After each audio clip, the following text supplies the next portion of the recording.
It's the final round of the SMRC eSports Spring Cup, and we finish on a Grand Prix Formula 1 track. We go to Hockenheim. Fraser Williamson still leads the series from Michael Weddle with Adam Brown in third place, but it's only Williamson or Weddle who can take this championship. Fraser has a 45-point lead, but with the added dimension of a dropped score coming in there, it comes back to 34 points his advantage. It's also a commentary nightmare, but as ever, joining myself, Duncan, Vincent, in our virtual sim broadcast commentary box, it's speedy calculator man himself, Andy Alston.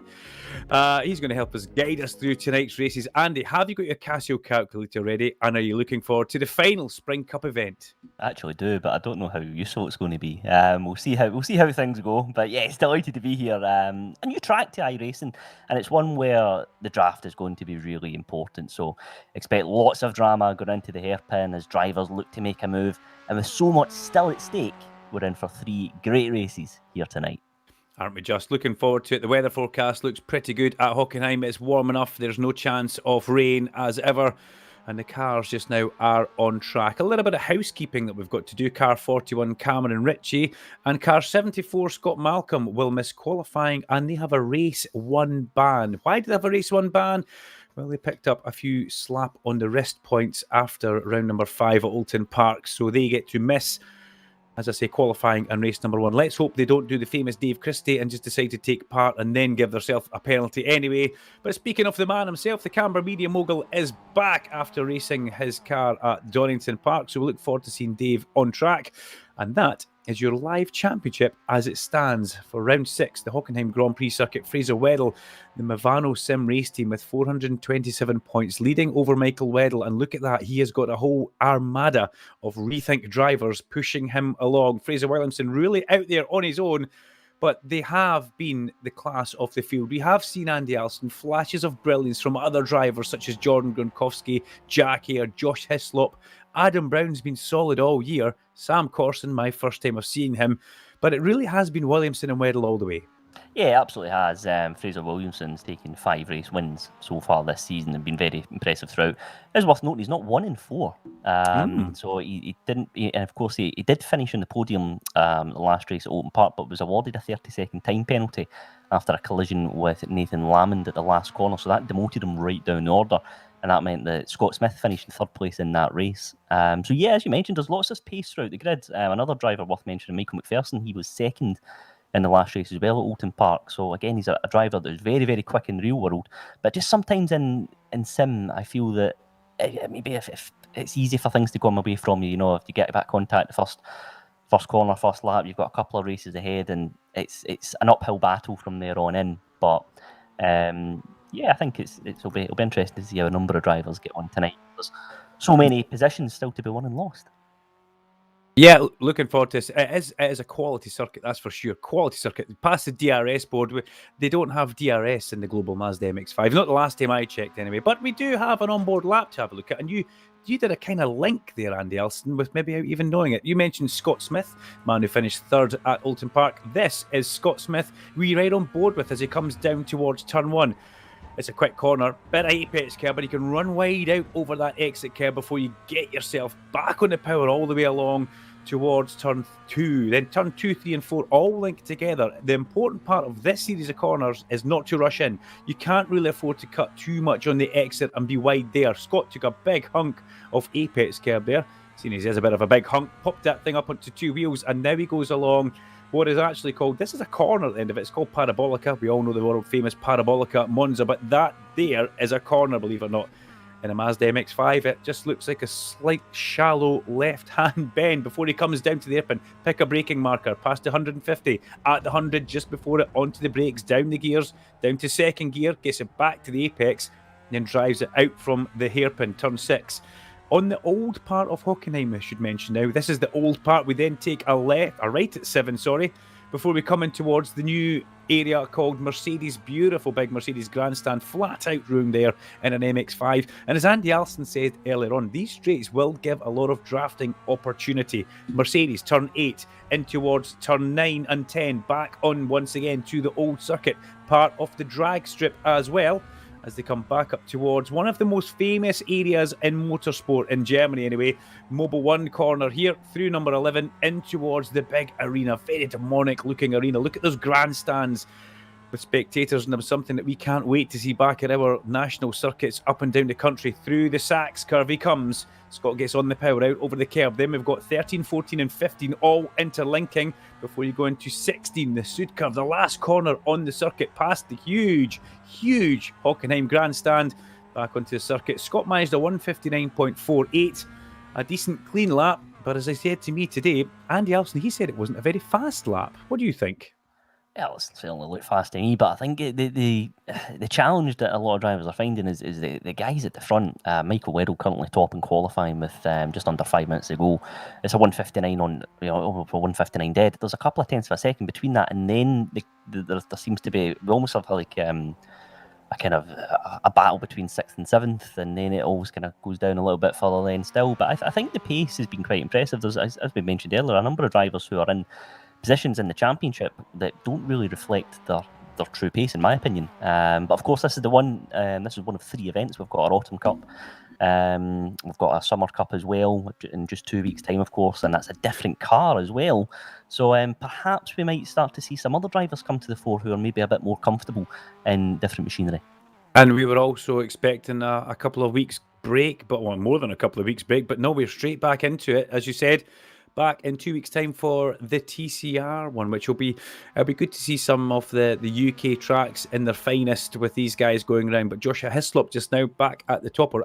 He's been a bit of a sensation, Andy Alston. Car number 23.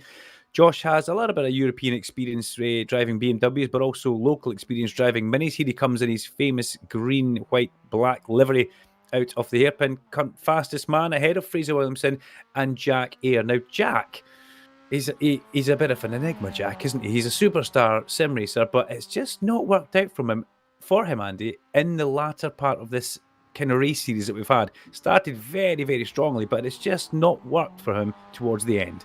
Yeah, he's a driver with lots of pace. Currently third there, 2 tenths off pole position.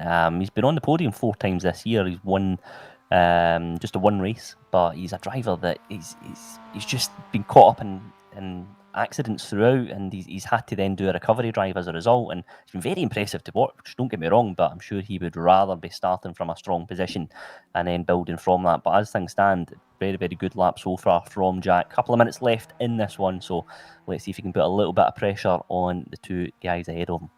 Qualifying also important in these races, because if you're in that mid-pack, you leave yourself vulnerable to be one of the people caught up in, shall we say, a little bit of shenanigans. Looking just at the bottom of the top 10, we've got our onboard lap from Scott Smith. Scott is 10th just now, 9 tenths off the fastest lap as Weddle increases that. Then Josh Hislop takes it straight back, and Fraser Williamson. So those 3 guys are all circulating closely on track, albeit they are one at a time. They don't see anybody else when they're out there. Robert McGregor showing pretty well, fastest off the MSR boys, ahead of John Higgins and Aidan Wilson down in 15th just now. So lots of people, I should say though, Andy, we're a little bit shy on some numbers. Some people haven't decided to come to the final round, but still the quality is definitely there.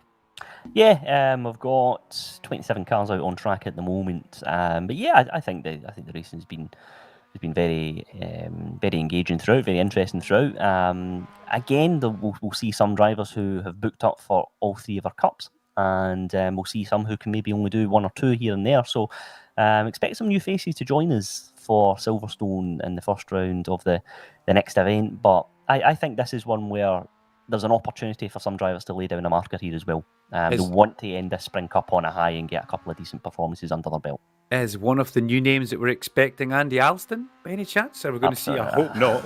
Absolutely not. I can confirm that. No, yeah, that won't thank be happening. goodness for that. Everybody said there, actually. But Andy, you told us just that you've been dabbling a little bit in this yourself, and you've been having some pretty good fun with iRacing. Yeah, I won the first race, went downhill from there, so I think I'll need to just cut my losses, to be honest with you, Duncan. But no, it's been really good. I think the MX-5 car, it's one where it is pretty challenging to drive. You know, it's all about trying to maximise your speed coming out the corners as well. I think it's easy to go down the gears, and you hear the revs building up and you think, oh, right, here we go. But yeah, I think they're really challenging cars to drive, but when you jump into any public lobby, as sim racers across the world will attest to, it's a bit of a lottery, and I'll leave it at that. A bit of a lottery.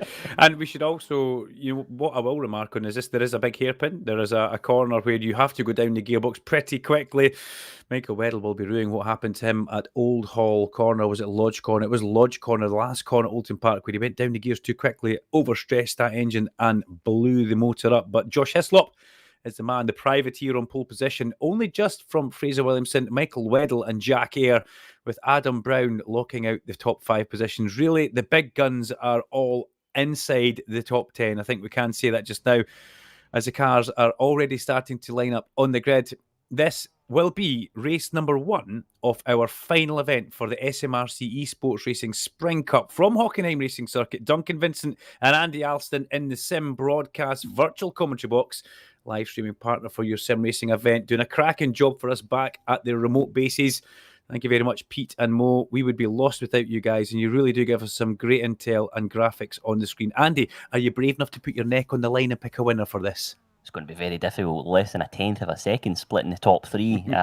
Fraser Williamson will be determined to, again, just get a good result early on, and that, again, just maybe gives him a bit of a breather in the championship standings. But Josh Hislop, you mentioned earlier in qualifying, he's been very impressive recently. And starting from pole position in this one, if he gets a clean start, it is difficult to get away cleanly in these MX-5s. Very easy to light up the rears. So if he can get away cleanly, there's every chance of him going to take the first win here tonight. Well, that was a long-winded answer, we'll say that, Andy. So I think you went for Josh Hislop there. I'm not 100% sure. You kind of covered the top 3. And yeah, okay, well, I think Michael Weddle has to win.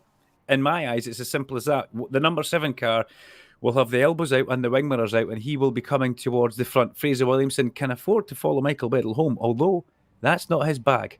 Let's see how we get on for race number 1. It's coming your way in the next 30 seconds or so. We have a full complement of cars on the line.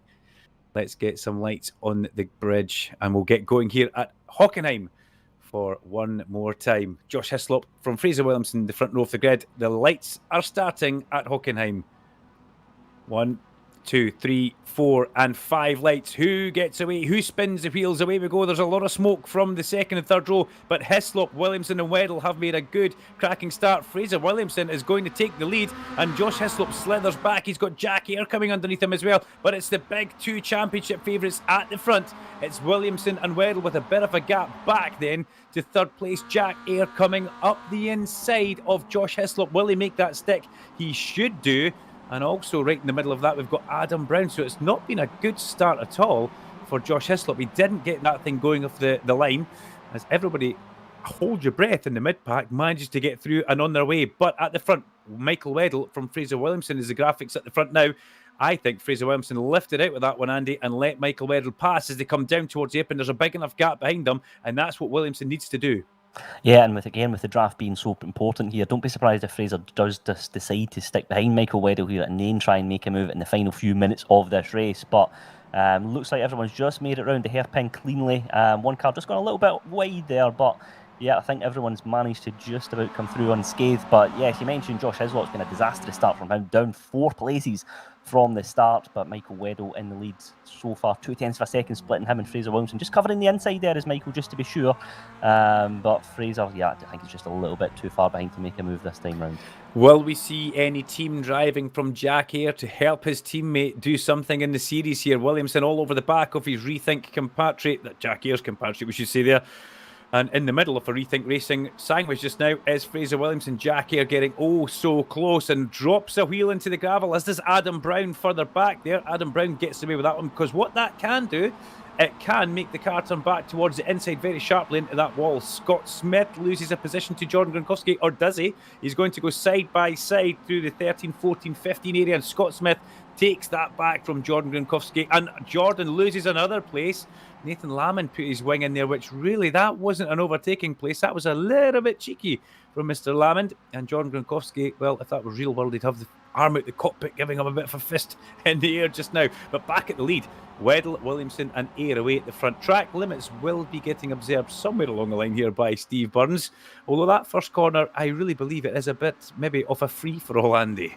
Yeah, I think it's quite tempting just to keep the foot in the throttle and turn it in and hope for the best there, really. Yeah, and that's the thing with a lot of these modern circuits. The drivers will use all the track and then some, because it does give you that run through the next phase of the lap, and particularly down this straight here as we follow Michael Weddle under a little bit of pressure from Fraser Williamson now.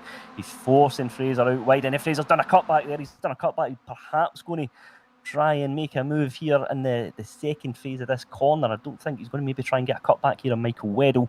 Looks like Weddle's been hard on the brakes there. Jack Eyre maybe trying to follow through as well. It's very, very close to call between that front three.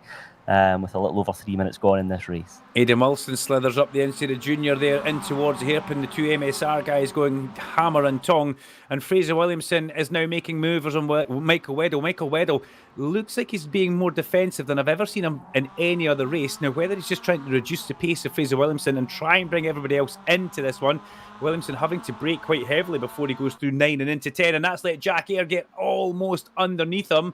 And just look behind them, we've got Adam Brown, another Rethink Racing driver. Then we've got Josh Hislop, who just doesn't care. And he tags a little bit of contact there as they go in towards number 11, Mobile 1. And Josh Hislop getting a little bit friendly, shall we say, with Adam Brown as Rory Bryant slides up the inside of Josh Hislop. But Hislop will take that one because they'll be side by side through the next series of corners. The next right-hander, Josh Hislop, will take that one back. But at the front, I stand by my statement saying Michael Weddle is being a little bit more defensive than normal. But Fraser Williamson right now, he will be feeling the pressure of not wanting to do anything silly which makes contact happen with Weddle, but also being cautious that Jack Eyre is behind him, and that's more points possibly lost. Rory Bryant, shocker, Rooney with the fastest lap of the race so far on that last lap of 58.988. But as we come up towards turn 2, there's going to be something happening here. Jack Eyre goes up the inside, mirror signal manoeuvre. Weddle looks in his mirror and sees his teammate Andy going for second. But again, good driving from Fraser Williamson there. Yeah, absolutely. And Fraser can't afford any contact. He's got to just, if Jack's going to make a move and looking lively, don't be surprised just if Fraser does decide just to try and jump out the way of it. We've got 2 races still to go, of course. There's lots of driving ahead of us. If you come into contact early on in this race, you're going to compromise those 2 further events that lie ahead. So Fraser Williamson into the slipstream here of Michael Weddle. That should give him enough pace down the straight to defend. In fact, it doesn't. It doesn't, because Jack Eyre's made the move round the outside. And look at that, Adam Brown's having a move as well. But Jack Eyre, he's gone a little bit wide, though. It's maybe again compromised him on exit as he's bounced over the curb. So let's see if Fraser Williamson can have a little bit of a nibble back as we go into the Mercedes section of this track. It's still Weddle that leads away, but Jack Eyre now in second place in this race. Race director might have a look at that one as Adam Brown sends it up the inside again. So it's a rethink 1, 2, 3. But Williamson will fight that one round the outside as Josh Hislop gets all crossed up and squirrely in that Global MX-5 coming out of turn 8 there before they come back onto the old part of Hockenheim and up towards the stadium. Fraser Williamson just needs to regroup or maybe rethink here as he comes through the stadium. See what I did there, Andy? Do you like that? As Michael Weddle flirting with the gravel trap there. You're going to have to watch that one, boys, because if you do drop a wheel in that gravel, it will turn you back into that inside retaining wall before you can even think as we go through the last 3 corners of the circuit, 14, 15, and then in towards 16 before we come back onto the start-finish straight and underneath that famous oil can, which we were all having a chat about pre-race. Now, did somebody look up there, or was that smoke out of a car? Scott Smith ahead of John Higgins and Adam Wilson. The third MSR car, Robert McGregor, down in 17th place. Let's have a look further down the pack. Where's Dave Christie on his return? Dave Christie, 22nd just now.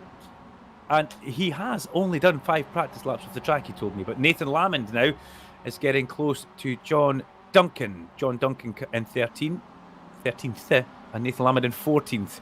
JD on the defensive there as we see them going in towards that corner, Andy. But you can swing it around outside, but a bit of damage on Nathan's car as well. Front and back, is that, Andy?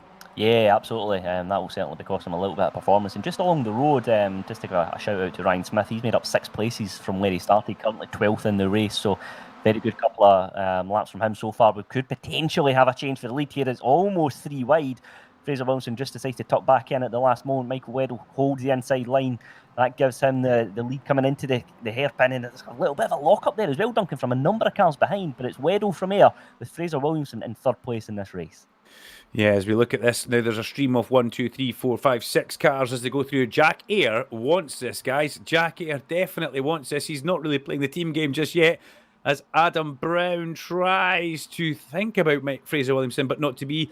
So right now, Andy Alston, with your Casio multi-glaze calculator, what is the scenario for Fraser Williamson behind these 2 guys? I'm not going to put you too much on the spot. I'll keep talking while you try and crunch some numbers. It sounds like we're doing some sort of some sort of enigma code now. Well, through we come. Michael Weddle, Jack Eyre, Fraser Williamson, Adam Brown, Josh Hislop, Rory Bryant. Further down, John Higgins Jr. and Ryan Smith, the man who Andy Alston just gave a shout out to there, making up a whole heap of positions. Smithy comes back up the inside, but this is not Junior's first rodeo. He knows he can go around the outside there and still be safe towards the end of the lap. But this is some hard sim racing back at the front. Jack Eyre is all over the back of Mikey now. Flymo will be starting to feel the pressure from that number 13 car. And Jack Eyre, I feel, has a point to prove here, guys. If Jack Eyre can get to the front, he will get to the front, and he deserves to get to the front because he's been driving so well lately. But the roll of the green or rub of the green hasn't gone his way, Andy. No, it certainly hasn't. I think Jack Eyre really is in the perfect place here for Michael Weddle. You know, it just gives him a little bit of a buffer. They are rethink racing teammates, of course. Jack, yes, I think he'll want to go out there for himself and take the win, but for an opener here tonight, I think Michael Weddle will be very, very happy with that. But of course, as we know from any of our iRacing championships, things can change so quickly out there on track. So the order that we see at the moment could be very, very different in 6 minutes or so's time. Yeah, the clock keeps ticking down as we are on board with Jack Eyre in the lead in towards the hairpin. Down the gears he goes. Flymo slithers up the inside and manages to get that stopped. They're going to have to watch this because they could end up doing themselves more damage than good with this battle with Williamson and Adam Brown. You do not need to even think about giving Adam Brown something. Somebody spins at the back there. It's Nathan Lamond. Nathan Lamond goes round at the back. Let's get a bit of a replay here. In comes Nathan further back on screen. In fact, he's all on his own. Let's see what happens here. Down the gears. Does he get a tag from Aidan Wilson? Does he ever? Oh, dear Aidan. Yeah, that's more than a love tap. That's almost assault at the hairpin as they get going away from there. But look at this at the lead now. Weddle still very much the man in charge from Jack Eyre. I'm saying very much the man in charge, but he's not really the man in charge, is he? He's under huge pressure as Adam Brown tries to go underneath Fraser Williamson. Fraser Williamson can't go round the outside of Jack Eyre there, but he does try it. But Adam won't hold that as they come through the next series of corners. Oh, there's a little bit of contact. Little bit of contact before they go into the last corner. And another Rethink car goes past the Movano Sims team racer of Fraser Williamson. Yeah, and again, it's like we mentioned earlier on, there's a little bit of contact round about. I think Fraser's more inclined to just back out of it. And I dare say other drivers will know that and they'll be looking to try and take advantage. So this is by no means going to be easy for Fraser. He's had a good start to his campaign, but again, this is when you as a driver, what's your default position? Do you go on the attack? Do you sit off and try and just collect the points as you go? At the moment, fourth place is not where Fraser Williamson wants to be, though. No, I 100% agree with that, but I wouldn't think it'll be too long before he's probably starting to think championship if he's not already, because what he doesn't want to do is have a happening in race 1, Andy, and compromise the rest of his event. So a fourth place for him. It's a second row start for race number 2. He could handle that because these guys at the front, they may be teammates, but Jack Eyre is back in the lead and they're trying to tear lumps out of each other as they come down towards the hairpin. Flymo slots in behind car number 13. Then we've got Adam Brown, Fraser Williamson. Then we have got Rory Bryant ahead of Gronkowski, Hislop, Corsten Smith, and Higgins rounds out the top 10. Back up towards turn 7. This is almost a non-event. It's a flat-out right-hander before they come in towards Mercedes, which is turn 8. In front of that beautiful big grandstand, which they have at Hockenheim here. And through they go. Before they go over a slight crest in the road through 9 and into 10, where you go back onto the old circuit, and which is a drag strip. Look at that. Williamson is back involved in this in a big way. He's getting a good run on Adam Brown coming through here. Putting Brown under pressure, coming into the stadium. He's going to take that position because he can slide. Look at that. That is perfect overtaking, perfect driving. And Fraser Williamson, you just gave us a great view there as we come into the narrowing track as well. Look how narrow it is in the arena. This part has remained unchanged since the birth of Hockenheim. It really is so narrow compared to the rest of it. There's almost one line, but the cars can't go side by side as Brown goes back up the inside of Williamson. Fraser tries to chop the nose off, and that was a brave move. Andy, he put a lot of faith in Adam not collecting him there, and that was needed. He absolutely did. That was he turned in and hoped for the best. And yeah, again, there's a little bit of a gap now between Jack Eyre and Michael Weddle as a result. Fraser Williamson has just dropped off now, so it looks like third place could be as good as it gets for him, and that means, if I'm right in saying, there will be a gap of circa 30 points between the two of them going into the final 2 races. But Jack Eyre in the lead, it does make you wonder, will Michael try and make a move, and would Jack put up a fight? You know, 2 guys there that are teammates. It's an interesting one with a championship at stake here. Let's see what Fraser Williamson can do on this lap is he's got the weaving Adam Brown behind him. I don't know what that is. I don't know what he's doing there, but he's maybe trying to put Fraser off a little bit. But there he goes, side by side, round the parabolic. Michael Weddle back towards the inside. Let's see what the lap time is for Fraser Williamson. Can he pull away from Adam Brown? Or is he going to pull him on as Jack Eyre? I'm not saying he let him pass there. He was under no option. But really, it was a good move by Weddle. And it was done before the corner through the draft as they come back up towards one of the main parts of the circuit, the Mercedes bit, where we have got Gronkowski trying to go underneath Rory with the bit of damage in the back of his car. Bryant there. But through they come. Look how Fraser Williamson has pulled away from Adam Brown. This really has been a good lap for Fraser Williamson. As up the inside of Rory Bryant goes Jordan Gronkowski. He'll take that. The man who won race 3, correct me if I'm wrong, Andy Alston, from Alton Park.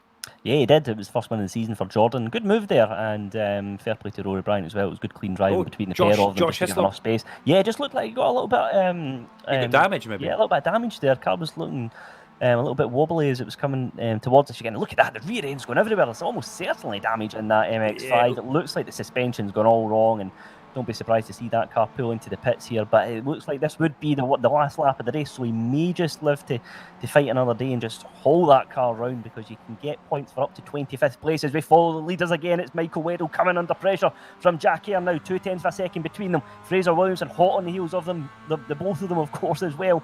Looks like Fraser's just going to tuck in behind her into the first corner. Jack Eyre, a little flash of the lights there, trying to unsettle Michael Weddle, our race leader. Last lap of this race. Let's see if Weddle can hold on.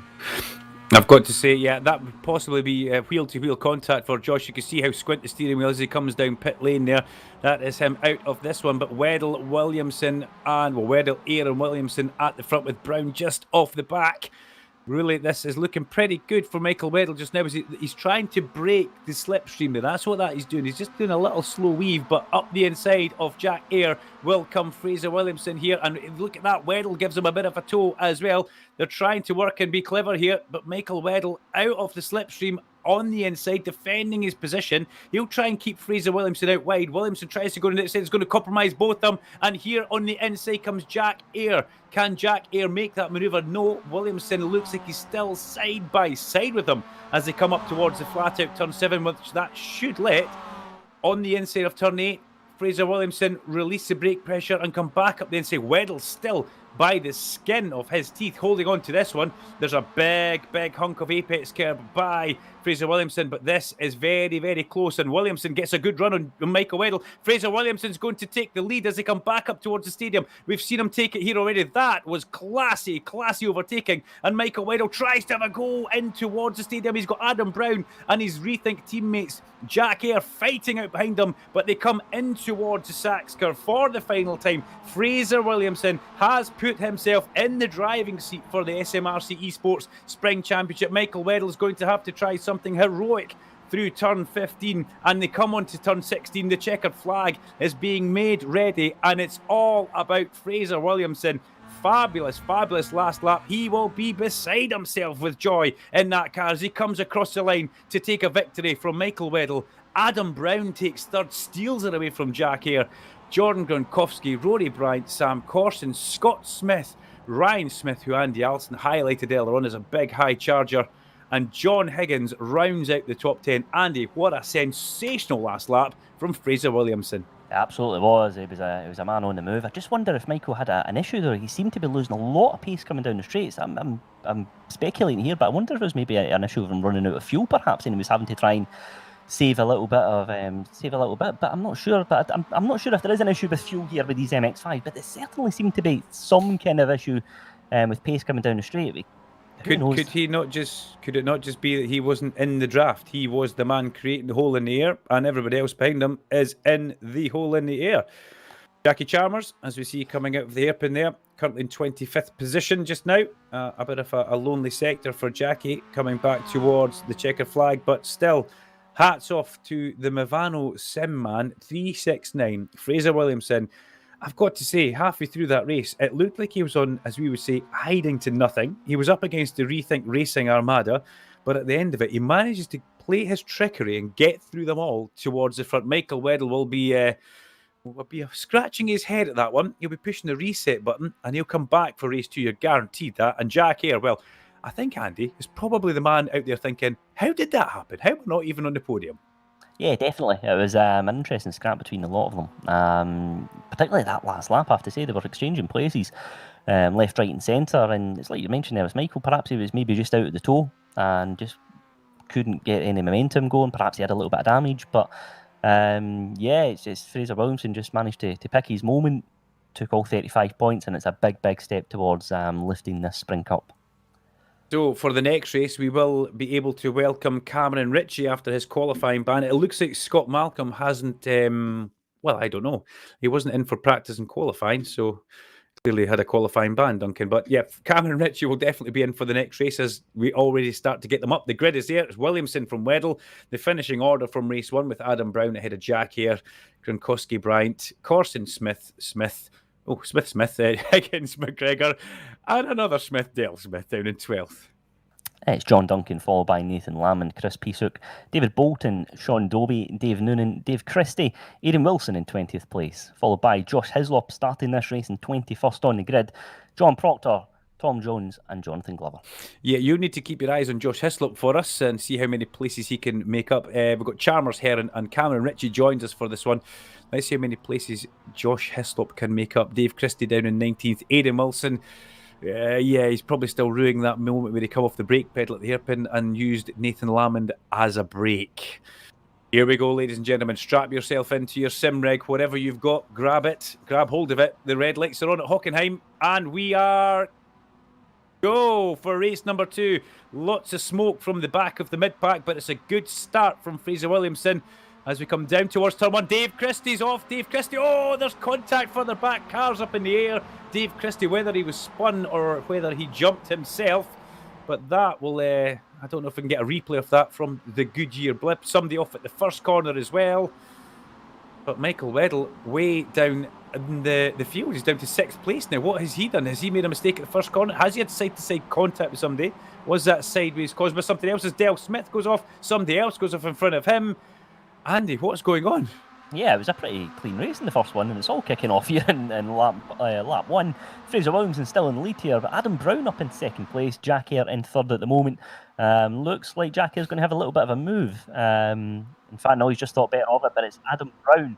Adam Brown now into the lead of this race, but there's been all sorts of drama kicking off. Dale Smith, Ryan Smith, both down significantly as a result, but Michael Weddell's dropped 4 places as well. He's currently 6th place in this race, as Adam Brown coming under a lot of pressure here from Fraser Williamson as they make their way into the Mercedes section. It's a defensive move there from Adam Brown, and he holds on to this lead. Now, what Michael Weddell was on the brakes coming out of that corner there. So what was wrong with that at the start? Is he trying to stay out of trouble, or has he had a bit of a server issue? Because that's something that could maybe have happened as we come back to live pictures now, as the guys come up towards Mobile 1 corner, which is turn 11.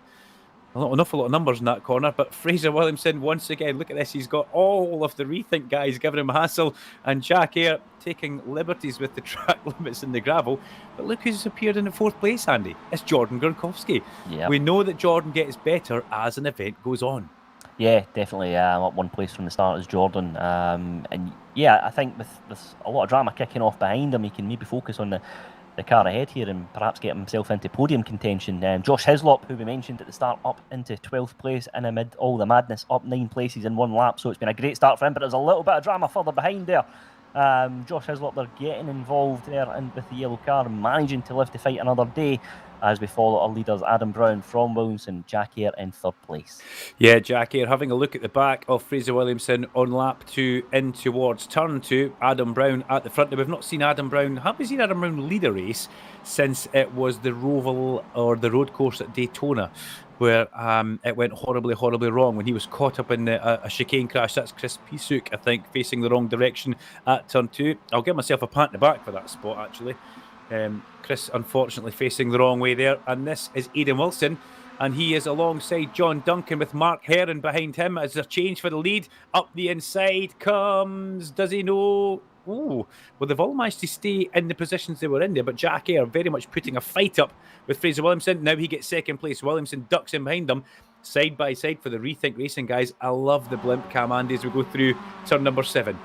Yes, this is a definite opportunity to make a move here. Jack Hare taking a very, very narrow line there to defend from Adam Brown. Fraser Williamson in third. Michael Weddle now looking to get involved as well. He's made a move on Jordan Gronkowski to take fourth place. A little bit of drama further back. John Higgins has just pulled off and into the pit lane. He's had an issue with that car. But Jack Hare now, look at that, 0.3 of a second between him and Adam Brown as they make their way into the stadium section. Was that contact between the two MSR teammates, Robert McGregor and John Higgins? That won't go down well back at base with Big John himself. He will be sitting in a hotel room somewhere away with work just now, scratching his head and rubbing his forehead at that, I would imagine. As back at the front, Jack Hare from Adam Brown with Fraser Williamson. Michael Weddle has recovered into fourth place, but all he can see is the back of 369, the Movano Sims race team car of Fraser Williamson, and he knows he needs to be ahead of it, and he needs to have a little bit of traffic in between those two guys for the championship. Jordan Gronkowski, Rory Bryant, Sam Corson, Scott Smith, Robert McGregor and Josh Hislop run out the top 10. And the line of cars, well, we've got 8 cars in the line here back to Scott Smith as we come through turn 1 into turn 2. There's nothing wrong with Mikey's car now. He's just set the fastest lap of the race that time through, Andy. Yeah, he's back on the pace and he's made a move here. In fact, he's made a move from almost to a driver. He's certainly got past Fraser Williamson. Fraser looking to maybe have a nibble back as they make their way back down the straight here. He's trying to get the inside line into the hairpin. But it looks like Michael Weddle just managed to get that covered so far. But yeah, it seems like any issues that Michael's had now seem to be behind him as Fraser Williamson tucks into the slipstream of the car in front here. And let's see if he makes a move into the hairpin. Look at that, Michael just taking a slightly defensive line there, just pulling the car out of the racing line just to make Fraser aware that he's not going to get by this time round. But yeah, it's all kicking off with 5 minutes gone in this race. Yeah, I'm hearing an engine blow up for John Higgins there. John Higgins Jr. should say so. Whether that's a stretch on the downshift, which we have seen happening, and I've just seen in the Discord chat, Dave Christie, sorry that he's never stacked on a crash like that before. Sorry to the 3 other cars involved. So one thing we would know, DC wouldn't have meant that, but hopefully the Canberra Media Guru will be back for race number 3. But this is all action at the front just now. Adam Brown, Jack Hare and Michael Weddle with side-by-side Weddle and Williamson. Williamson's on the wrong side there. Weddle will show him the edge of the track. He can't put himself into that situation, Fraser Williamson, and see what happens. The minute the car touches a wheel in that gravel, it upsets it and makes it want to swap in. So got to be super fast with the hands on the steering wheel to control that, as Jordan Gronkowski now looks at the back of Fraser Williamson, car number 33. The red and black lines, Global MX-5 comes through the last turn 15 into turn 16. They're 2 corners, but they effectively make it as one double apexed right-hander onto the start-finish line with 6 minutes of the race gone. It's the Rethink Racing duo at the front, or trio, I should say, at the front just now. And once again, Fraser Williamson is in that position, Andy Alston, where he finds himself staring at the back of these 3 guys thinking, okay, game on again. Yes, absolutely. It really is so close to call. I mean, there's just a big train of cars here, all looking to exchange places. And it seems to be the hairpin is where the moves are going to get done, and you're going to be able to keep the position as well, crucially, because we're seeing drivers exchange places, but they're perhaps getting caught on the cutback on the way out the corner and things like that as well. I think if you're going to make a move, get it done in the hairpin, and then that lets you pull away cleanly and give you every chance of retaining your position. In towards the hairpin again they come. Jordan Gronkowski is in 5th place. Look at what's going on here. Jack Hare up the inside of Adam Brown. He's going to take that position, and he will just slide across the front of Adam Brown on the exit. So close to that, going horribly wrong. Michael Weddle now up the inside of Adam Brown, but then look at this, Fraser Williamson on the outside. That could let him get up the inside into turn 8 Mercedes corner as Weddle and Brown fight it out round Mercedes corner. But no, the Rethink guys just using their heads there, definitely. They know what's at stake for Michael Weddle here. And Jordan Gronkowski gets a good run through 10 onto the old part of the Hockenheim circuit. Jordan Gronkowski, will he be brave and keep this up the inside here? Or is he going to back out it side by side with Fraser Williamson? Jordan won't put Fraser in any danger. Look at that. You can see that he gives him lots of racing room because he knows Fraser's up for a championship. But then he almost thinks about sending it up the inside into the Sachs curve.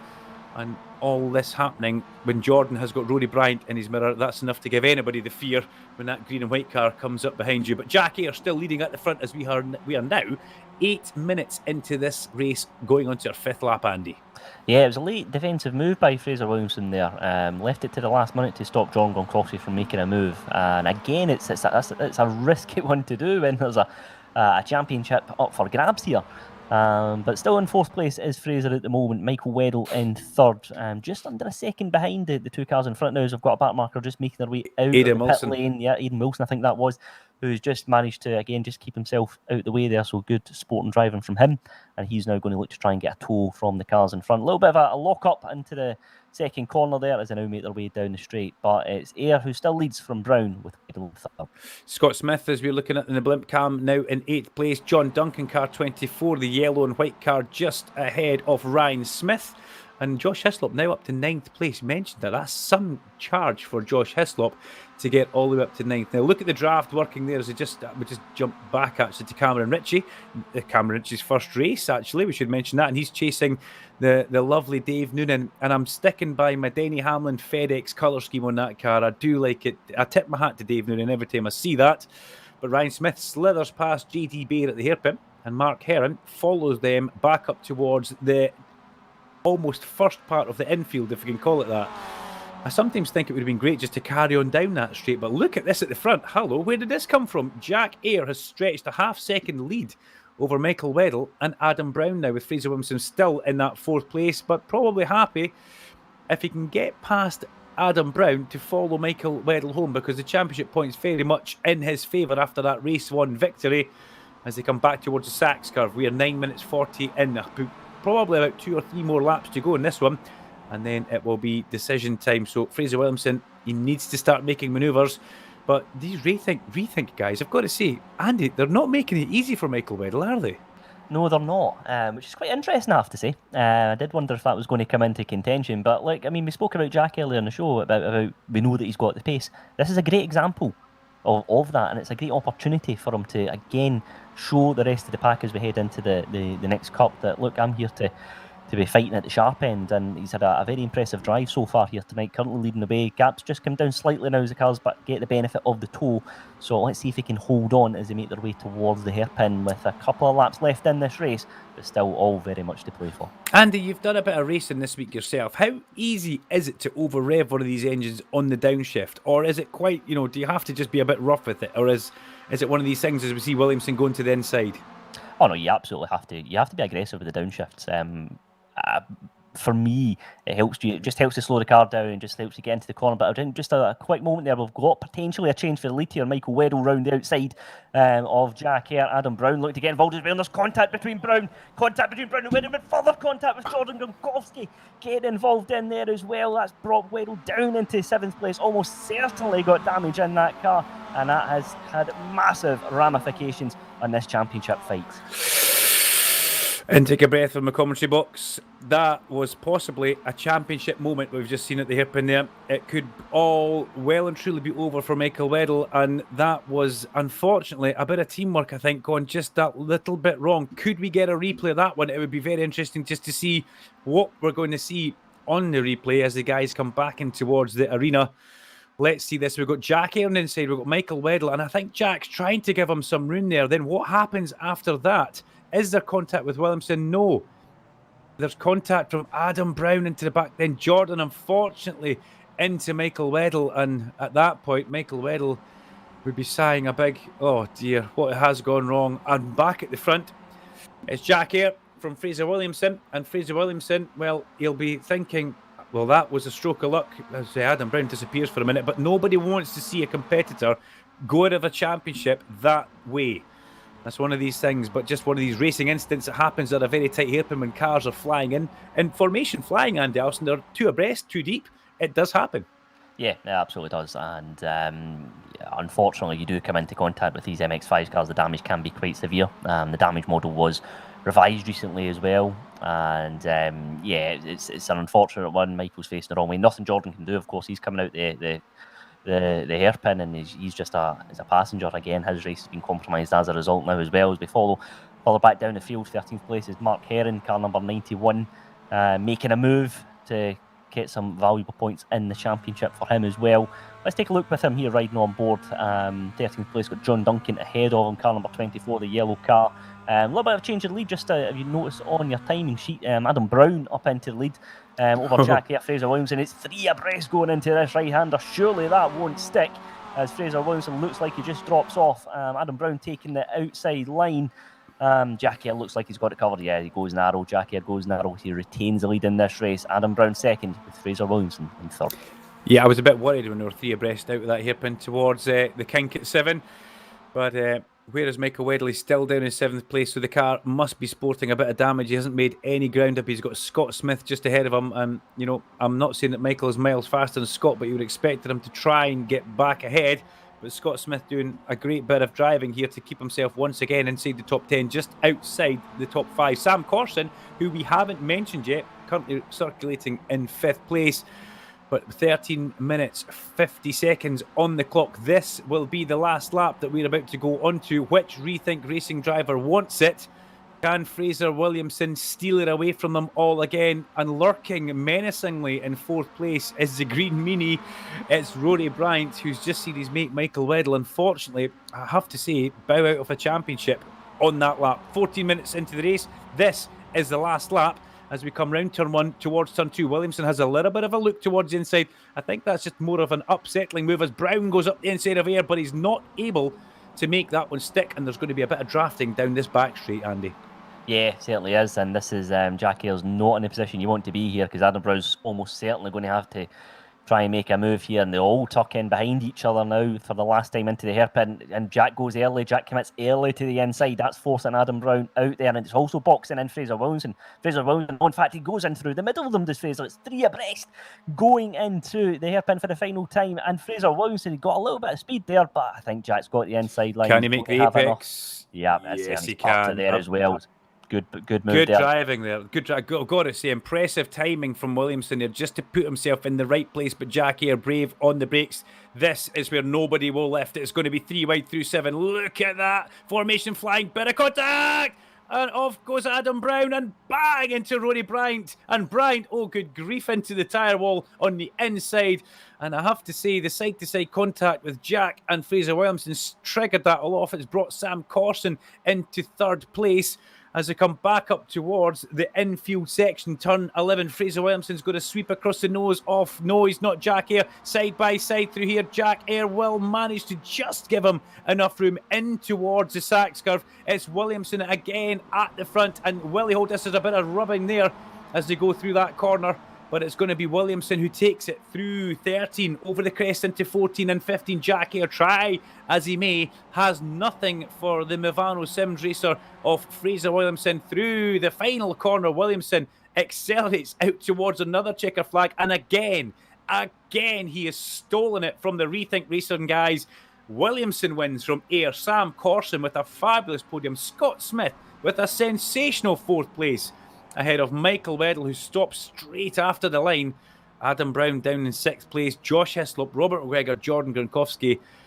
And rounding out the top 10 was Ryan Smith. Andy Alston, once again. Why did we bother having all those laps before it when we could have a last lap like that? Absolutely, that was quite something. Where do you start?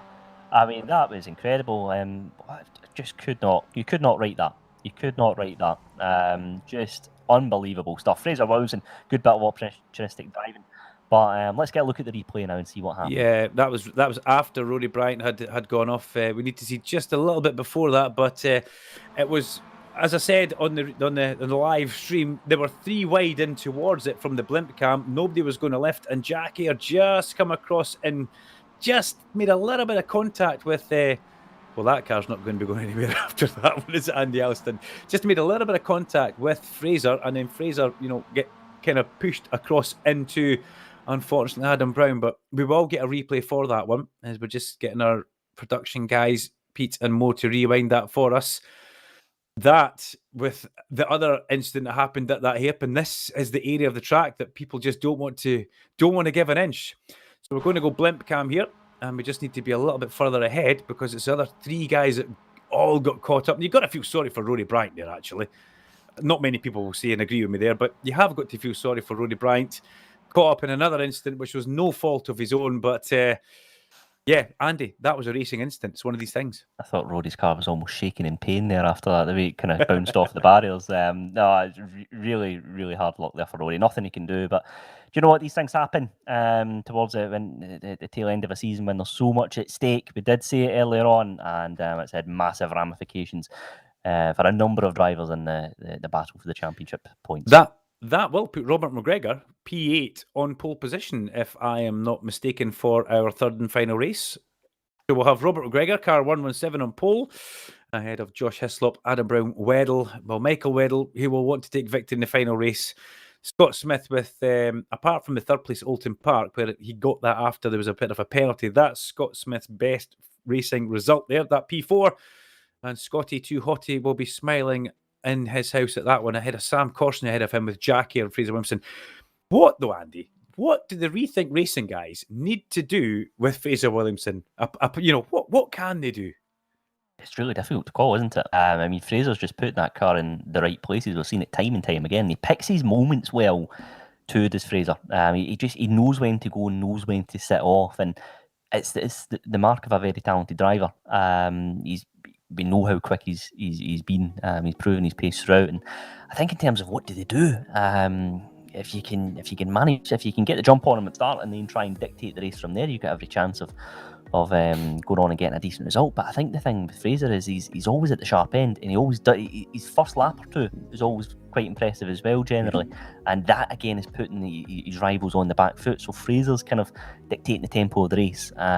He's a very, very impressive driver throughout, and you'll be hoping to go 3 for 3. He did say that to us in one of the recent interviews, that that's one thing that he's set himself as an objective, is doing a clean sweep. Every chance of doing it here tonight.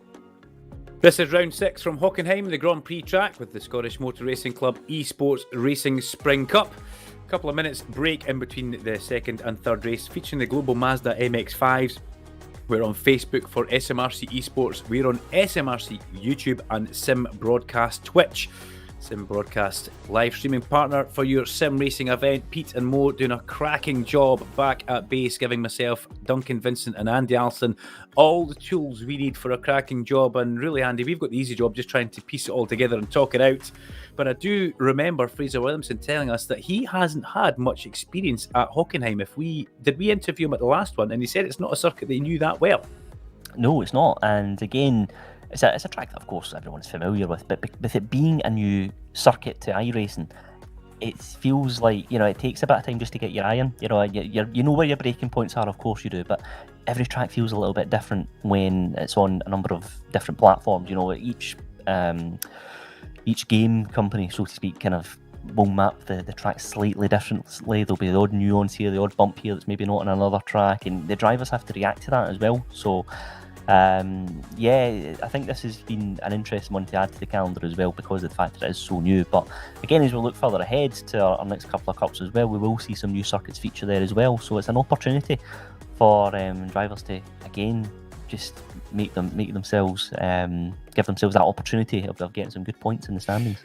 Yeah, so we have got a 2-week break, and then we come back on the 2nd of June. Let's hope the weather outside's a little bit nicer, although it's quite nice tonight, Andy Alston. I've got to say that in Glennorth. This 2nd of June, we come back with the Summer Cup, and it's going to be TCR based around UK circuits. So let's see who signs up for that.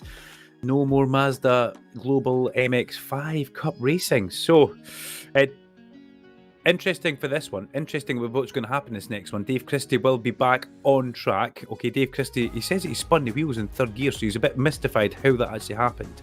So we'll see what DC can do for us in this one. But the gap at the front of the championship, we're told, is 53 points.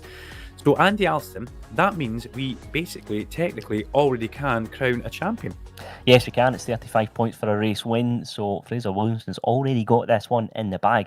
But of course, as we know, he's still wanting to go out on a high. He's not going to take this one easy. He's going to want to go out and make it 3 for 3 here and put down a real marker for the Summer Cup, which is just a few weeks away, as you mentioned. It's our own version of a UK touring championship. It's lots of iconic tracks across the UK, and it'll be interesting to see how not just Fraser but a number of drivers make that transition from the MX-5 to the Audi RS3 TCR car. What can really happen now is Fraser Williamson can really be let off the lead. He's got nothing to worry about. The championship is in the bag. Congratulations, Fraser Williamson and the Movano Sim Racing team, for taking the championship. I've got to say provisional, because there's always things that happen after the race with protests and whatever you have. However, he could just throw caution to the wind here, Andy, and he can clean sweep Hockenheim if he gets it together in this third race. And I'm saying if he gets it together, he's been the man of the meeting so far. He's been fast when he can. He's been really clever when he's needed to be. And he's put himself, as you mentioned, Andy, in all the right positions. And he really is. He's a complete package in that 369 car. And let's see what happens for race number 3. Already in pole position will be Robert McGregor. I can guarantee the heartbeat in that 117 car right now is a little bit higher than it usually is, as he lines up alongside Josh Hislop with Adam Brown and Michael Weddle, row 2. Row 3, Scott Smith and Sam Corson. Row 4, Jack Eyre and Fraser Williamson. Jordan Gronkowski and Ryan Smith are alongside each other with JD Baer, John Duncan and Mark Hearn, rounding out 10th, 11th and 12th. It's Dale Smith, followed by Cameron Ritchie, Jackie Chalmers in 15th, Chris Pesuk, David Bolton, Dave Noonan, Sean Dobie, Tom Jones, Rory Bryant starting in 21st place, John Higgins, Jonathan Glover, and John Proctor in 24th. And there's the rest of the grid coming through. Aidan Wilson starts alongside DC and Nathan Lamond right at the back of the grid. The revs are rising. The lights are starting. Hockenheim is about to finish our SMRC eSports Spring Cup, and McGregor lights up the wheels and disappears into the mid-pack in a pile of smoke. Adam Brown comes round outside of him with, is that Michael Weddle? It is, and Josh Hislop. And Robert McGregor still sideways after that big moment off the line. And everybody going past him, he will be kicking himself as he come in towards turn 2 just now, but he's managing to slot in 8th position. He'll be looking for his 2 teammates because he'll be trying to make sure he's the top MSR guy over the line. It's the Rethink Racing at the front, and through he goes. It's Adam Brown ahead of Michael Weddle, then Josh Hislop, Sam Corson, Smith Williamson, et al. Down towards the hairpin. Look at the drafting working. That looks like Jack Eyre in the middle of that, if I'm not mistaken. It is in 9th place for Jack Eyre. Unfortunately, again, another event that's slipped away from Jack, Andy, as they come down to the hairpin. Yeah, he's dropped down 3 places in the space of a couple of corners, but I suppose the positive is he has got the draft in front of him, and he's very good at overtaking his Jack. He can make his way past the cars quickly, so he's made it difficult for himself, but he's got the pace, he's got the inside line here at the moment. Got a little bit of, in fact, he just backed out of that, beg your pardon. I thought he was going to make a move there into the right-hander. Perhaps he's going to make a move here now as they come into the Mercedes corner. Not quite managed to get close enough this time round. He's got Robert McGregor, Ryan Smith, John Gronkowski all ahead of him, looking lively. But at the gap at the front, Adam Brown, he's pulled away. He's got 0.7 of a second between him and Michael Weddle, with Josh Hislop in 3rd at the moment. Adam Brown has had a serious hurry-up, it would appear, as a few of those guys flirting with the edge of the track in disaster again. Josh Hislop tries to go underneath Weddle, not to be. Corson is watching his mirrors for the incoming Scotty 2 Hottie, number 88, Scott Smith, and Fraser Williamson will be thinking, hang on, I'm the champion, I'm meant to be at the front, but he's got his work cut out for him in this one. As he lets everybody else back out, there looked like a bit of smoke in the background there coming off the Sachs curve. Somebody looks like they've maybe lit it up and round in a circle. John Proctor seems to be dropping down the list just that little bit. But look at this at the front, as you rightfully said, Andy Alston, a 7/10 or 6/10 of a second lead, and the fastest lap of the race to Adam Brown. He means business in this one as he goes through turn 1 towards turn 2. But then Michael Weddle has got a bit of incoming Hislop problem. You know how fast Josh Hislop can be. Can you hold him off for this race? Yeah, absolutely. And Jack Ayre's dropped down further as well. He's down in 10th place at the moment, so it's not been a good opening lap for car number 13. As we follow him here at the moment, the Rethink Racing driver. Back to the front though, it's Adam Brown again. Look at that lap he's got over Michael Weddle. The slipstream won't be quite so effective this time round for Michael Weddle. It's Josh Hislop though in 3rd place, looking to make a move as we ride on board with him. Commits early, goes into the inside. He's going to try and be brave on the brakes into this right-handed hairpin. You see the back end of car number 23 just swiggling as he goes hard on the brakes. He's managed to make that move stick though, and he's up into 2nd place in this race. Swiggling. Love it, Andy. That's a good one. That's a new one. I'm going to note that one and use it later on. I use squirrely, and you've just hit me with swiggling. But you can see how heavy Josh was on the brakes, and going down those gears, it does make the back that little bit lively. And Michael Weddle, Flymo, it's just not gone his way in this one, has it? It's not been through any fault of his own, but he has been just... Oh, somebody goes off in the background there. Somebody went straight on at turn 7. That's Mark Heron, and that was a big impact. And how did he get across there? We will never know, but he's done what we class in the commentary box as a Bryant, as Josh Hislop throws that one with huge gusto in towards the arena. Andy, that was over the apex curb and sideways before he was even into view. Yeah, it certainly was. He was throwing that car right over the curbs. I get the sense that the gloves are off here. This is the last one of the Spring Cup, so drivers will be taking no prisoners. They'll be throwing the car up the inside, trying to make up as many places as they can. Ryan Smith is one driver on a move up 2 places in the first couple of laps, so he's doing very well. It's car number 94, but he's got Jack Eyre close with him, looking to try and make a move, potentially into the first corner. He's very, very close to that car in front. I think he's just thinking better of it. He's thinking I'm going to perhaps wait until the hairpin before I make a move. But fastest car on track at the moment is our champion. It's Fraser Williamson, 5th place at the moment, up 3 places from where he started. So he's certainly a driver that's on the move. Yeah, and he's done that in traffic as well, which is more impressive. As you can see the graphic on screen, the SMRC eSports Spring Cup provisional champion is that man behind number 68. There he is there, the grey car, 369. That's Fraser Williamson. The Movano Sims race team driver has been sensational in this Spring Cup. He really has been. He's got some racecraft, that young man, and this is a track that he doesn't have much experience on. As Hislop now goes round the outside of Brown. Can he make that stick? Wow. Josh Hislop, what a manoeuvre. He pinches Adam Brown back to the inside, so that stops Adam Brown getting on the power as hard as he wants. Hislop has more track and more room on the outside, so he can pick the throttle up, and that was a cracking little move from Josh Hislop as Brown sends it back up the inside. I think you upset him a bit there, Josh. Adam took no prisoners coming in towards Mercedes corner there. And now Michael Weddle still wanting to get back involved in this as well. Further down the field, let's have a look. Let's pick up where Dave Christie is after his race 2 misdemeanor where he spun it off the line. There's DC coming in through turn 7.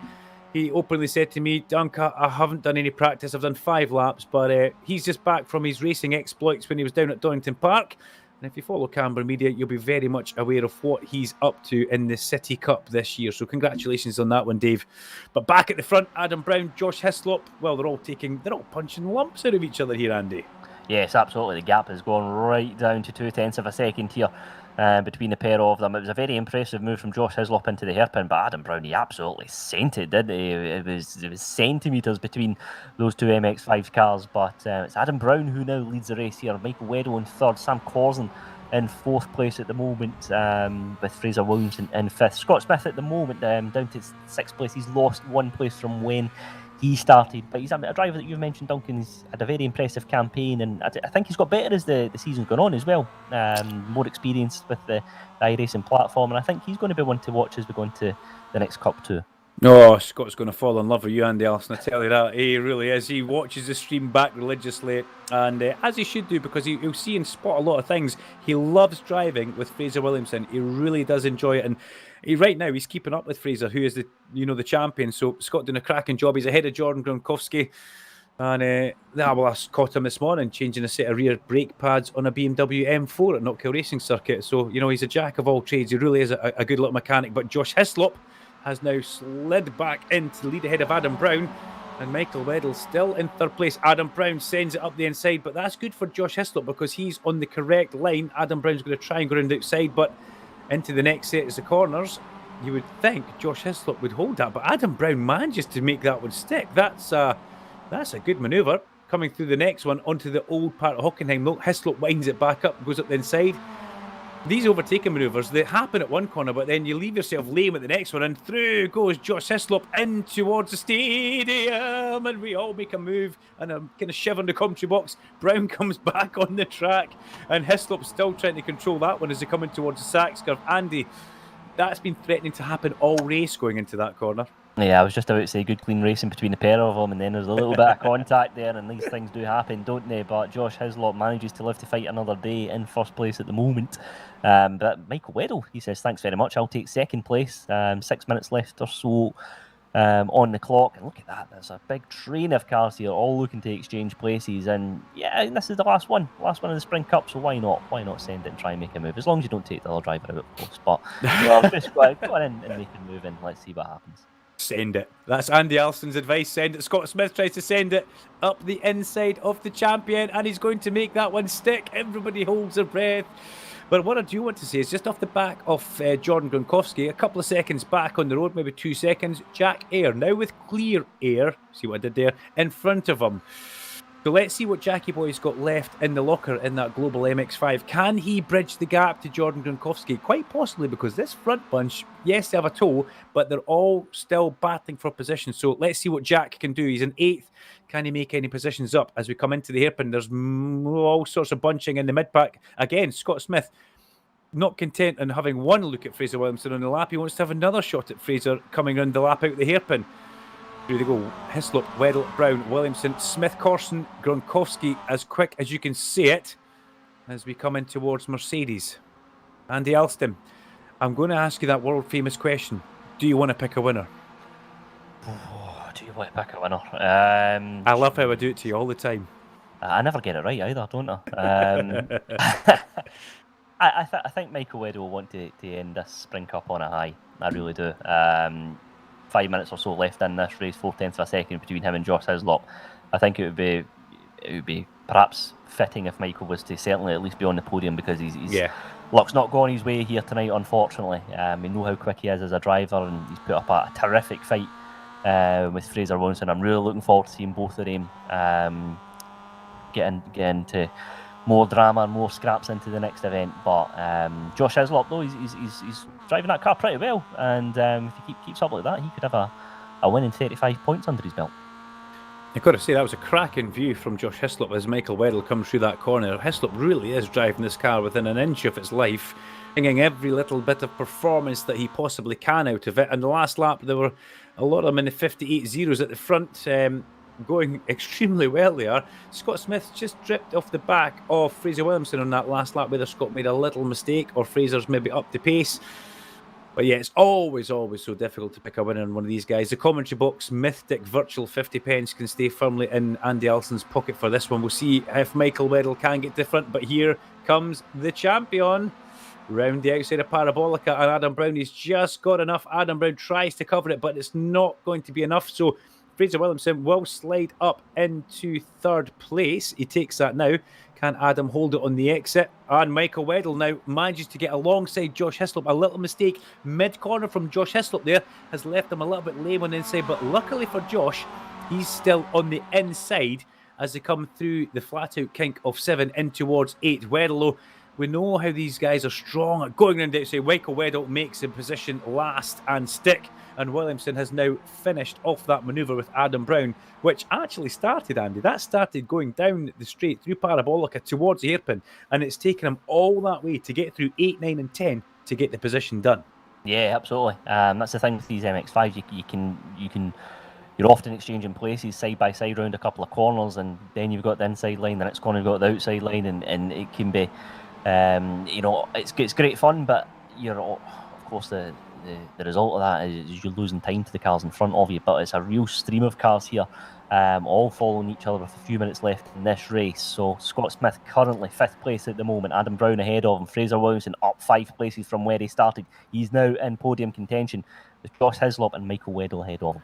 My eyebrows in my head can't, well, there's no other place for eyebrows to be, but they can't go any higher every time I see Scott Smith driving. He's doing so well here in that 82 car, tucked up behind Adam Brown. 2 laps to go. It's now or never. Can Williamson make a manoeuvre on Hislop? But I don't think that's going to be an easy thing. I think Hislop is not finished with Weddle yet. Oh, a little bit of contact in towards turn 2 there. Brown hit the back of Fraser Williamson, and that takes Adam Brown out of it. Another little error sneaking in from Adam Brown there. He won't be happy with his Hockenheim so far. That into the back of the current champion as they go down through Parabolica. Now, is that going to make Fraser Williamson slow because of the aerodynamic deficiency? Check Duncan with the big words there. In towards the hairpin. Up the inside comes Scott Smith. He's going to take that position. He will send that through and take 3rd place away from Fraser Williamson. Scott Smith, 3rd place on the road. Fabulous. And look at that, though. Sam Corson, goes round in a circle as Del Smith comes in at a funny angle there. And, well, it's all gone on in that last half lap. Again, Andy, we wait all this time to get to the end of the race, and they give us this action. But, yeah, Michael Weddle and Josh Hislop side by side, and that contact into turn 2, that's really hurt the back of Fraser Williamson's car. Yeah, that'll be costing performance, no question about it. Again, the speed of that impact as well. You can just look at the rear end of that car. It's all in pieces. And Fraser Williamson, again, it looks like he's out of podium contention at the moment, but looking at things in the round, I think he'll be more than happy with how things have gone tonight. Good drive from throughout. Out at the podium, contention by the looks of it. Unfortunately, Scott Smith in there, car number 82, just looks like he's just a little bit wide there coming into the hairpin with Josh Hislop ahead of him. Michael Weddle, car number 7, in the lead of this race with a few minutes left to go. Scott Smith could win this. You never know what's going to happen with Josh Hislop and Michael Weddle. Scott could be on for a victory here, but he is going to have to be on the pipe because behind him is the Movano Sim Racer of Fraser Williamson. Let's see just how Scott can get on with this one as we go on to the last lap of the race. Weddle goes through the first corner, and the speed and aggressive nature that they go through that corner is something special. Smith is now deciding that he wants to defend from Williamson. He's going to try and hold on to that podium position for all his life.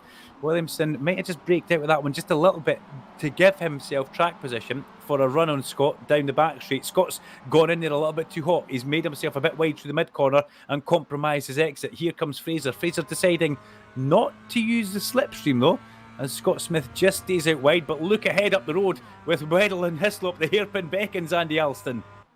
Yes, both of them ducking and diving as they make their way to the hairpin, trying to get track position. It's Josh Hislop with the inside line. He's a little bit far back though. Is he going to make it stick? He's got a good... he's got his braking done well. He's back end got loose there, and he's forcing Weddle narrow as well. Michael Weddle though has managed to just pop that car number 7 in front into the right-hander, and he retains the lead in this race. Through the kink of 7, they come up towards Mercedes. Josh Hislop got on the power and was sideways out with the hairpin. Scott Smith held off Fraser Williamson, but Michael Weddle is still very much under attack as they go through 8, 9 over the little crest onto 10, the old part of the Hockenheim track. This teams up with the drag strip as they come in towards turn number 11, Mobile 1 corner, before they come back into the... Oh, Hislop has a big run at the back of Michael Weddle, and that surely got damage in the front of that car. Scott Smith can see what's going to happen here as Weddle defends his way through the Sachs curve from Josh Hislop. And then Scott Smith has Fraser Williamson all over the back of him. He can't afford to let up here. Weddle's car must surely have some damage, as must Hislop, but they come through turn number 14 and 15, through turn 16, the final corner of the series, and it's going to be a win for Michael Flymo Weddle across the line from Josh Hislop. Scott Smith holds off the champion Fraser Williamson for that final podium spot, and everybody hits the brakes and decides to stop.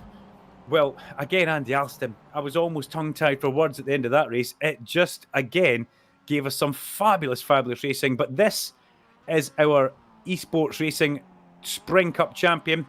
Provisional, I need to put that in there. Fraser Williamson for Movano Sim Racing Team.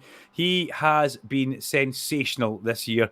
He's put together the ultimate race series. He has been fast when he's needed to, and he's won quite a lot of these rounds. He didn't sweep Hockenheim as he said he wanted to. It's a track which he doesn't know very well, but he came, he saw, and he very much conquered the SMRC eSports Spring Racing Cup. From Duncan, Vincent and Andy Alston, with the Sim Broadcast live partner for your sim racing event, the commentary box. What a fabulous event, Andy. Yeah, great drama throughout. We called it earlier on that this was going to be, there was going to be some fireworks in this one. Lots of big talking points as well throughout all 3 races. But it's that man, Fraser Williamson, who has managed to secure the championship here for the Spring Cup. It's a big statement of intent for him as we go into the summer event as well in a few weeks' time, kicking off in the national circuit at Silverstone. Fraser Williamson's certainly the man to beat. And let's take a little draw of breath from that one. We'll get some results coming up onto our screen. And that's the drag strip we've been talking about, or I've been talking about, either side of the arena area there. But it's all about this man as he does a full victory lap. Not many people do that, do they? They always kind of stop straight after the finish line and park themselves up. Our waiting room is already filling up with the likes of Fraser Williamson, Josh Hislop, Michael Weddle, and Scotty Too Hotty, podium boy. He'll be delighted with that one. And you know why? He'll be delighted because he had a good hard race with this man that we're seeing on screen. Are we going to get some donuts? Here's this what Fraser Williamson's about to give us as he parks it underneath the Hockenheim bridge. What's he doing here? I believe we could at least get a donut, Andy Alston. That would certainly make my night if you could do that. Looks like he's trying, certainly. Oh, here we go. There he goes. Yeah, around he goes. There's your results. Michael Weddle for Rethink Racing is the winner from Josh Hislop, who had a big go at Michael Weddle on that last lap into the arena. Scott Smith for NotKill.com comes home in third place, with Fraser Williamson, Movano Sim Racing, the champion, in fourth. Adam Brown, Jordan Gronkowski, Jack Ayre finishing 5th, 6th and 7th, with Rory Bryant, Ryan Smith and Sam Corson rounding out a fabulous top 10. Andy Alston, I think that was a pretty special event, a special way to finish the year for us. Yeah, definitely was. Lots of drama throughout, lots of drivers making moves. A couple of drivers worth giving a shout out as well. John Higgins, 13th, made 9 places up in that last race. Good point. Dave Christie up 6 places as well, finished that one in 20th. So that's the thing for me as well, is that there's so much talent through the grid. We're seeing it. There's drivers who are really making moves throughout, and I have to say I feel a bit sorry for Robert McGregor starting the race on pole. He just couldn't get away cleanly. They lit up the car, and it would have been good to have seen him scrapping in there as well and joining the mix. But I'm really looking forward to hearing the views of a number of the drivers here after this one. And let's take that link from Andy. Andy's good at doing these links tonight. Why don't we head over towards our virtual waiting room, and we will go over to our Discord channel just now, and we'll pick up. Let's pick up the champion. We may as well start with the champion. It's only right that we get Fraser Williamson into our sim broadcast commentary box. And in he comes, and I think, Andy, we need to give him a little bit of a round of applause, because you, my good man, tonight were sensational. You were so fast when you needed to be, but Fraser, you were clever, and congratulations winning the SMRC eSports Spring Cup Championship. Thanks, guys. Yeah, that was an interesting final round to finally make it happen. Let's put it that way. It was it could have gone to anyone in the top 6 in any of the races. But you had an armada of Rethink Racing cars up against you. Did you feel a little bit outnumbered and outgunned when you were racing those guys? But I've got to say, though, they weren't making it easy for Michael.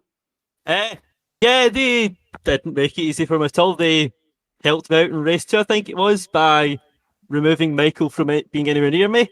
But yeah, it's always difficult to come up against, 5 or 6 cars all from the same team that in theory should be working together to secure as many points for the team as possible to, help themselves, if that makes sense, instead of doing sometimes what they did throughout the season and shooting themselves in the foot. But you can see around here that they practiced, they tested, they knew what they were doing with the draft, how far they could break the draft from, they were even down the straight. So they had their game plan set out perfectly almost. Fraser, many congratulations. Terrific driving throughout the season. What's been your highlight in this Spring Cup? Surviving every race, pretty much. I don't think I've had a DNF, which, there's no drop weeks, so you need to start with that. There's no DNFs.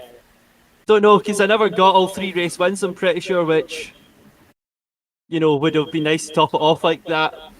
But, between here and Road Atlanta are 2 tracks that I like. We had good racing here, obviously. It was some of the closest racing I've ever had in iRacing. And obviously Road Atlanta was just a nice start, to get confidence going and to set out on a good season. Fraser, it's been fabulous watching you. I'm really looking forward to and hoping that you join us for the Summer Cup in a couple of weeks' time. There you go, our eSports Spring Cup champion, Fraser Williamson. Enjoy a nice cold beverage tonight, mate. Well done. Thanks, guys. Bye-bye. We will take the runner-up in the series now, because I never like a sob story, but I feel like getting my violin out, because that was just Michael Weddle. I'm giving you a virtual hug, mate. Here you go. Put your arms out. I need it after that. Jesus. Come here. Yeah, I mean, rough. Everybody wanted a little bit of Weddle tonight, didn't they? And they got it as well. It was just, I was on the back foot, really, because there was quite a big gap to catch up to Fraser. But in race 1, I was just trying to back him up a little bit, trying to get everyone involved, and then it kind of all kicked off. And then race 2, getting punted didn't really help. And then, it's just one of those things, isn't it? So, yeah, but first off, congratulations to Fraser. He deserved it. Raced all the way fair, safe, and managed to get through all the carnage, and basically that's what won it for him. So, done well. Did you guys have a game plan? Was there a Rethink Racing kind of like, this is what we need to do? No, there was nothing like that. You could probably see from what was going on. So, no, it was good fun. Michael, many congratulations, because I think you should hold your head held high after a very, very impressive Spring Cup.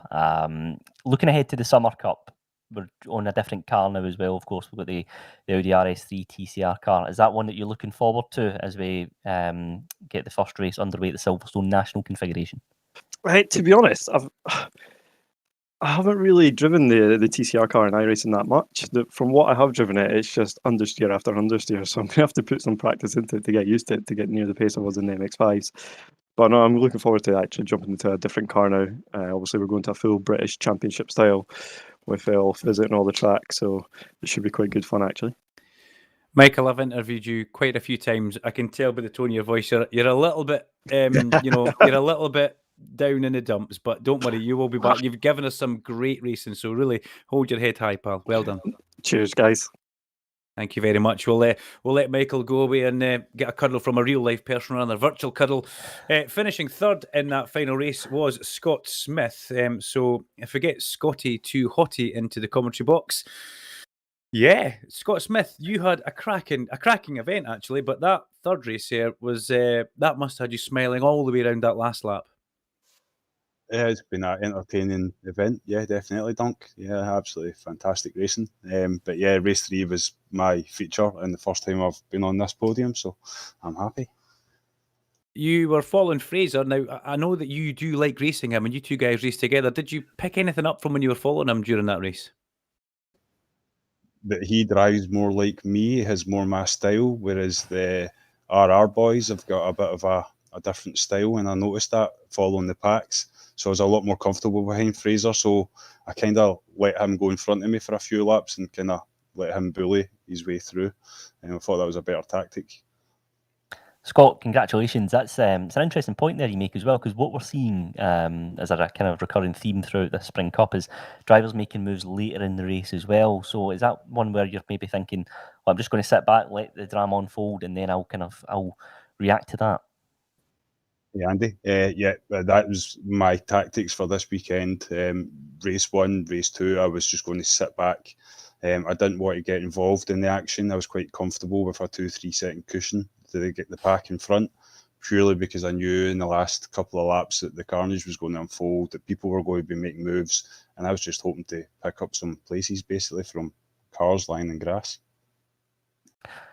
And what's your thoughts going into the Spring Cup? A number of circuits in there, Silverstone, Oulton Park, Snetterton, Donington, Brands Hatch in there as well. Lots of tracks that you'll be familiar with.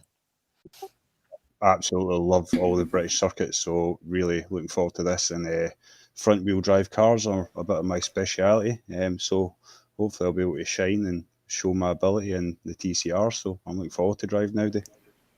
Scott, congratulations. It's been good watching you in the Spring Cup, and tonight you certainly showed that you are definitely one of the big guns, and we will look forward to seeing you in the Summer Cup, and I'll also see you at work. Fantastic, guys. Thank you very much. Superb job in the whole Spring Cup, so brilliant. See you in the summer. Thank you, Scotty. We've got to say that to Pete and Mo back at base as well. Now, we need to get Robert McGregor in, because Rob done possibly the world's largest wheel spin off the pole position there. And Rob, we both, myself and Andy, we feel very sorry for you for that start. They're not easy cars to get going, but man, you laid some rubber down off that pole position, buddy. Well, I thought I could pick up some points for the biggest allowance in the world, but no, it's not the situation. You would think I would have been able to get the car off the line with as many starts prior to doing this championship. So it's one of these things that when you're at the start, it's your heart's pumping out your chest and you're trying to chill out, and then it happens and you just lay some lines. It's the best way I can put it, I'm afraid. Robert, how would you sum up the Spring Cup from your perspective? You know, there's been lots of drama throughout, and you've been right in there in the mix as well. Yeah, the Spring Cup, yeah, it's been brilliant. There's been a lot of competition, especially at the front, but all the way through, people seem to be having their own kind of competition, like competitions and battles, really. But it's just the same, you know. It's the same as most sim racing. You always have people trying to battle you, and it's just like it's who's going to make the first mistake that really sums it up at the end of the day. But yeah, the racing's been good from my perspective. Obviously, a couple of accidents here and there, dropped around because I was a bad boy and prior to this one. So yeah, it just happened, but it's easier said than done. Yeah, Rob, you've got faster and faster throughout the championship as well. A couple of slap across the wrist moments, but you are the only MSR guy who will come into the waiting room. So congratulations, mate, and keep practicing them starts. And we look forward to seeing you for the Summer Cup. Okay. Just want to say hi, really, but yeah, I guess I'll take it. Anyways, thanks guys for letting me speak, and I'll let you go on to the next one. Well done to Fraser Williamson and those at the top end, though, who, especially Fraser, for winning the championship. So, and thanks to you, Rob, for not swearing, because I do know what you're like. You know what I'm like. Yeah, thank you very much, Rob. We'll catch you No later worries. You take care, guys. We will do. No He's a good lad. I do a bit of racing on the project cars with him, and Rob ends up in the grass or the wall 9 times out of 10, and it's never his fault. Anyway, let's get we've got Jack here and Josh Hislop. So let's first of all get the man who finished second in that race at the end there. Was he second? Was Josh Hislop second? I think so. We'll get him in anyway, because he drove incredibly hard there. Josh Hislop, a good hard race at the end there with Michael Weddle. Quite keen in towards the arena for the last time. I think he took a big bite at the back end of his bumper, but ultimately, Josh, a good fun weekend or good fun race day for you. Yeah, on the last lap, Michael broke a little bit earlier than I was expecting and accidentally tapped him. I lifted off so that he could keep the place, obviously. And yeah, it's a good way to finish off the Spring Cup, getting pole again. Obviously, first race didn't go great, but then a good recovery. You arrived out of nowhere, really. Obviously, I do know you from racing you've done with me, but what are you looking forward to about the Summer Cup? First of all, A, are we going to see you there? And B, have you driven TCR before? Yeah, I'll definitely be there. I've done a couple of laps in the TCR car, but not many, so still kind of getting used to it. Obviously, it's really different from the MX-5, loads of understeer. So yeah, gonna have to crack on and get practicing with that for the next race.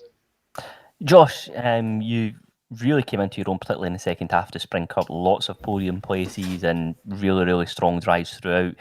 How do you feel looking ahead to the Summer Cup? Is it all about getting some points on the board early and building on that from there?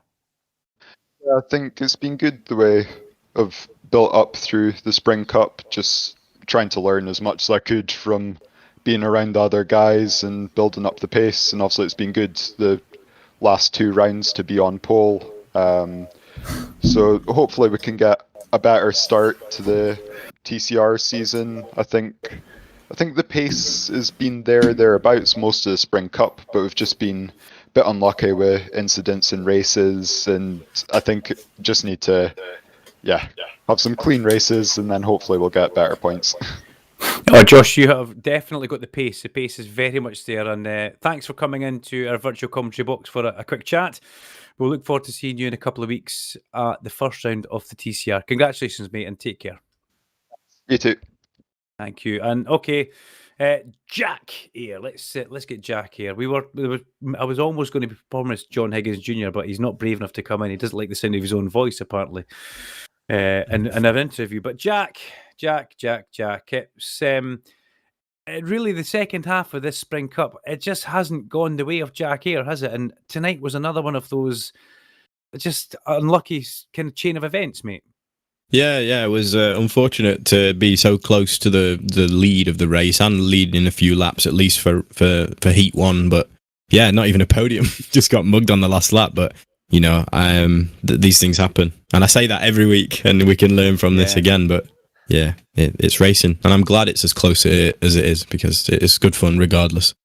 You know what was refreshing was to see you rethink, guys, not just waving Michael Weddle past. You kept him very honest, and you raced him very hard and clean. It was really good to see that.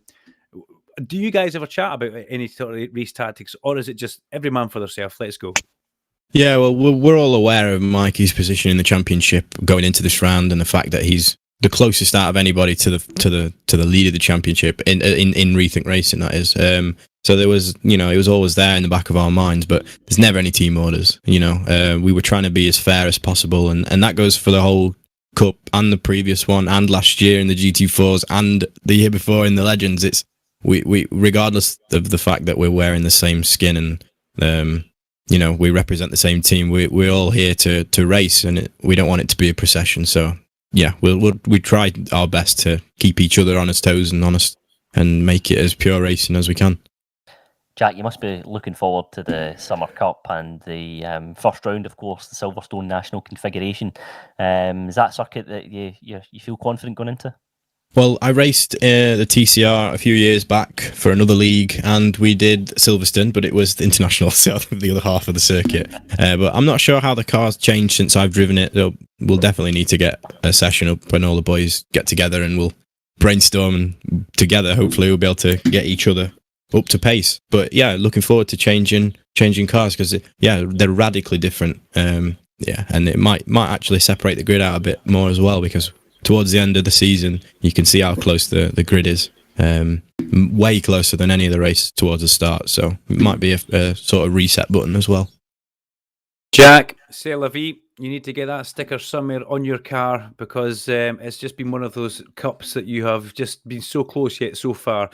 I look forward to seeing you in the Summer Cup in the TCR car. And, once again, thanks for giving us some fabulous racing, some fabulous racecraft, and the interviews, mate, they're absolutely top-notch. Thank you very much. Thank you, gents. See you soon.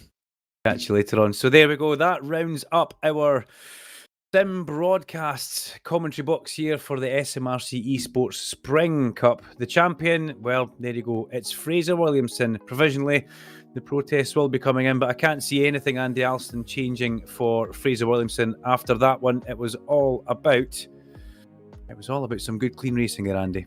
Yeah, absolutely. Congratulations to Fraser for a terrific Spring Cup campaign, and 2 wins and a 4th overall. You'll be more than happy with that. Hockenheim, and he's Jack kind of alluded to it there as well, with the change of cars and how it will be a reset, I think, maybe for a number of drivers as well. So we know who our front runners were in the MX-5s here, but don't be surprised if we see some new faces coming into the mix there as well to get things underway. So I tell you something, I can't wait for the Summer Cup to get underway.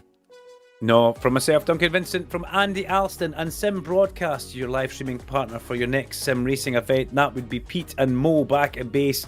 We hope you've enjoyed this. We certainly have. We'll see you guys in a couple of weeks' time for the TCR Summer Cup. Until then, take care. Thank you very much.